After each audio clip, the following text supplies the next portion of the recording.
Bom, meus amigos, é com alegria que eu venho falar com vocês. No Brasil, hoje é véspera e já está o país pegando fogo desse negócio chamado Carnaval, festa da carne. Infelizmente, acontece tantas coisas ruins que isso nunca deveria ter acontecido uma festa como esta.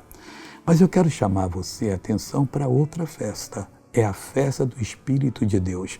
Veja o que Deus diz aqui. Porque para com Deus não há acepção de pessoas. Na festa de Deus, todo mundo é bem-vindo.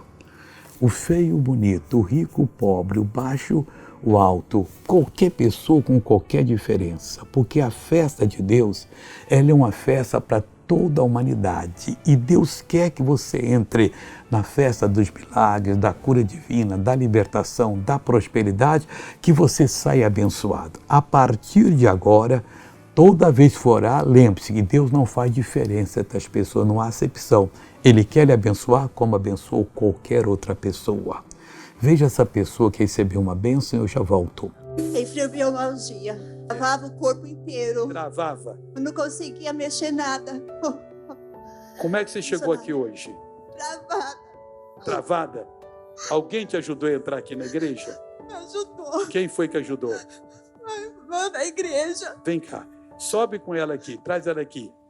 Então, missionário, eu há 5 anos, eu sofria de neurodepressão profunda.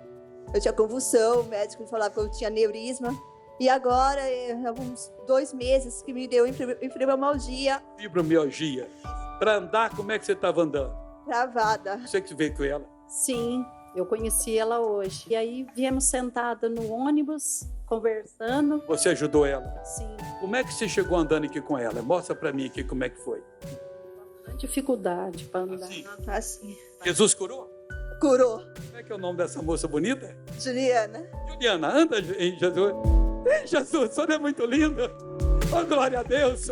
Agora eu quero orar com você. Pai, em nome de Jesus, não há acepção de pessoas para ti. Todas as pessoas são bem-vindas à tua comunhão. Eu uno a minha fé com a fé dessa pessoa, repreendo o mal que está na vida dela e mando que saia em nome de Jesus. E você diz, amém, eu creio. Glória a Deus por isso.